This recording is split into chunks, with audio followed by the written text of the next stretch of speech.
Everything else can go to hell. This is me. I mean, I had one company I worked with, the guy resigned with an SMS, Monday morning, he just got an SMS. Thank you, I am not showing up, I've had it, I will email your laptop, I will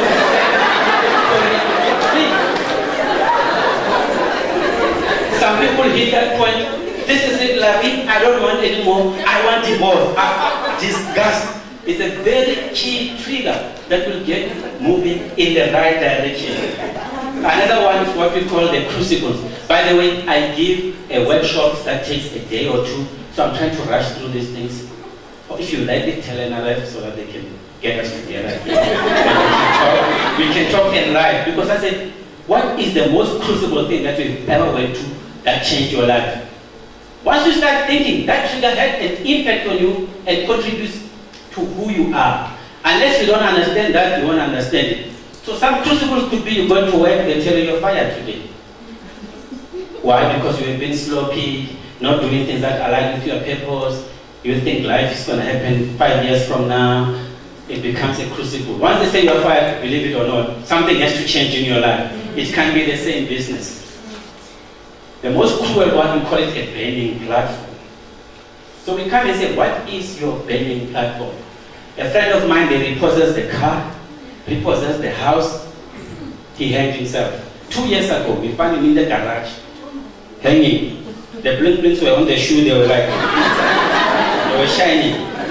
The biggest question we ask is, what would it take a human being to get to that level?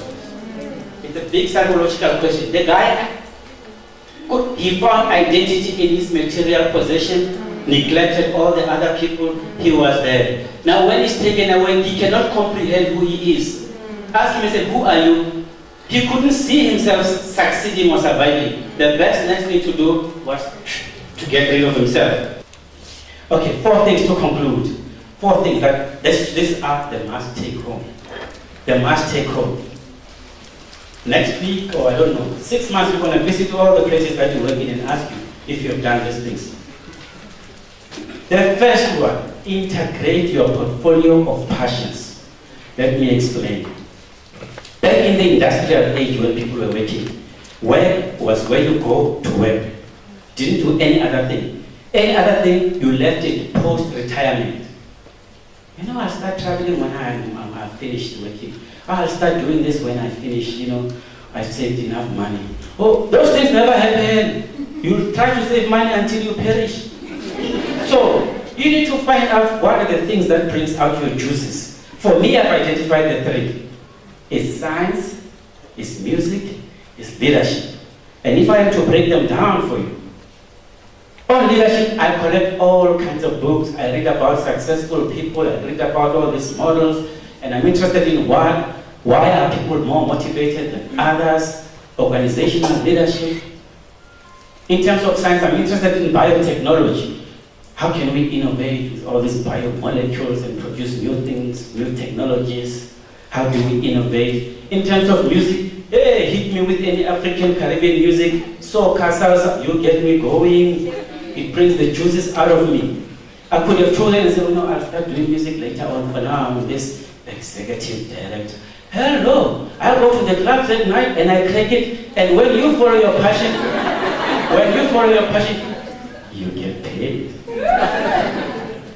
How do I practice my passion? This is me.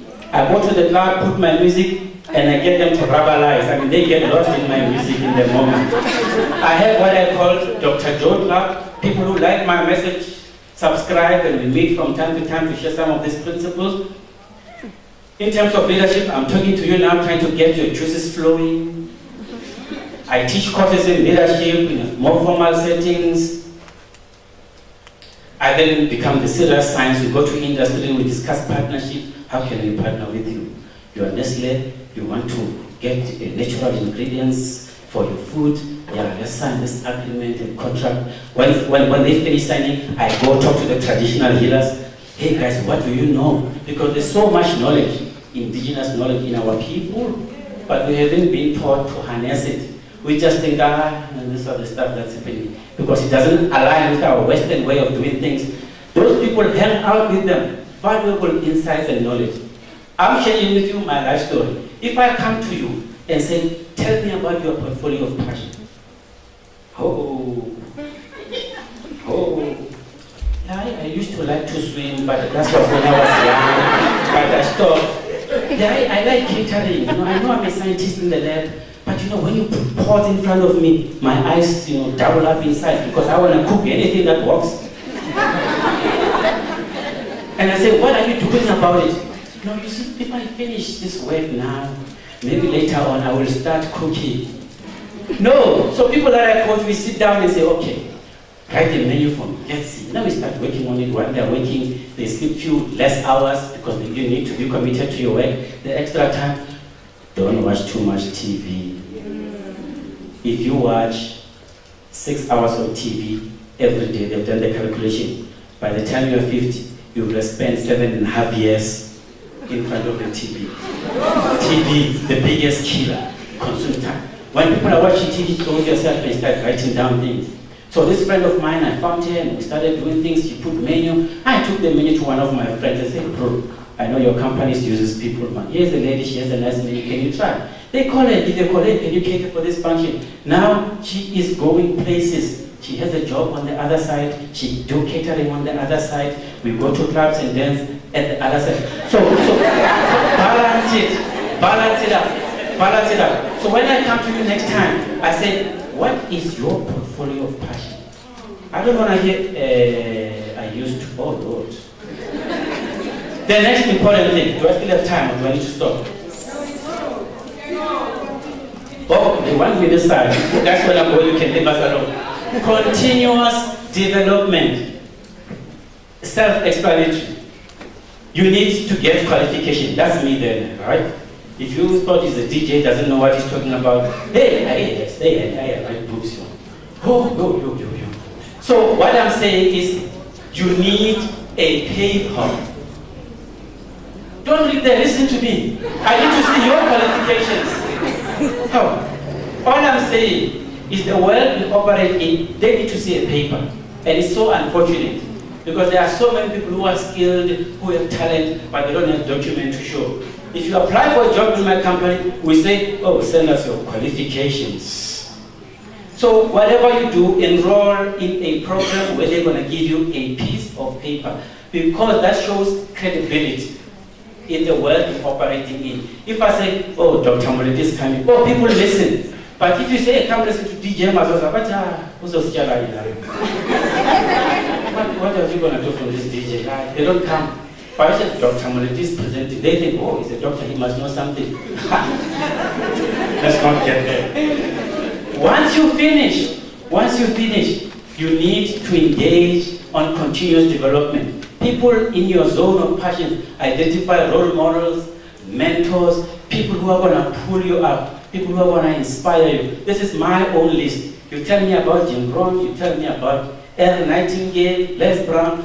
I read, I listen to them, I engage with their work because that helps me grow and learn new things. Some of these messages that you're hearing today, they've talked about them 50, 60 years, old-time principles that they studied successful people themselves and they package them in their own way. I study my people and I said, oh, they've done the same thing and then we all share the same thing. Can I play a clip for a minute? Do I have time? Okay. Oh, maybe.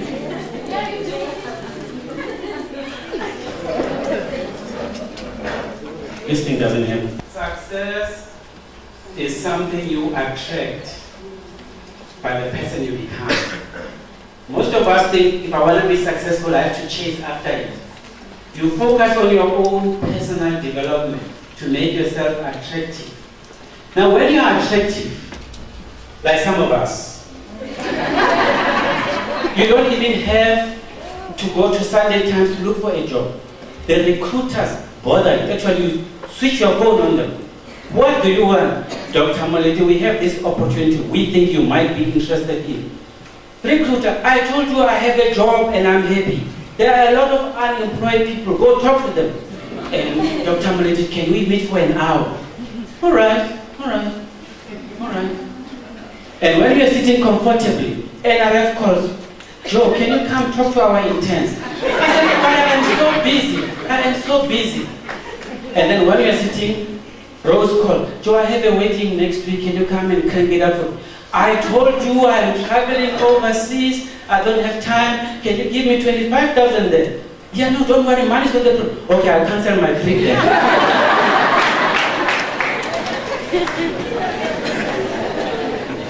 Your personal development is in the 7 key areas, ladies and gentlemen.